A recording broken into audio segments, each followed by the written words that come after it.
Hello friends, ഇന്ന് നമുക്ക് മുരിങ്ങയ്ക്ക പുളിക്കുഴമ്പ് ഉണ്ടാക്കാം. അതിന് ഒരു മുറി തേങ്ങ ചീനച്ചട്ടിയിലിട്ട് നന്നായിട്ട് വറുക്കണം.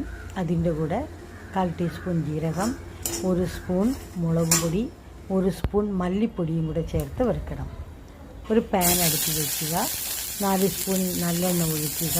കടുക് പൊട്ടിയതിന് ശേഷം ഉള്ളി, കരിവേപ്പില, പച്ചമുളക്, തക്കാളി ഇതെല്ലാം കൂടെ ചേർത്ത് നന്നായിട്ട് നമ്മൾ വഴറ്റണം.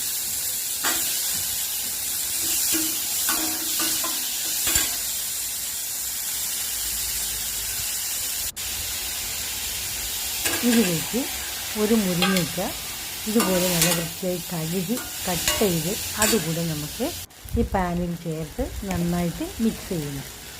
1/4 ടീസ്പൂൺ മഞ്ഞൾപ്പൊടി, 1 ടീസ്പൂൺ ഉപ്പ് എല്ലാം കൂടെ ചേർത്ത് നന്നായിട്ട് നമുക്ക് മിക്സ് ചെയ്യാം.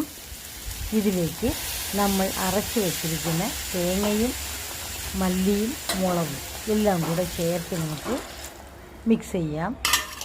ഇതിലേക്ക് ഒരു നെല്ലിക്കയുടെ വലിപ്പത്തിൽ പുളി പിഴിഞ്ഞൊഴിക്കണം.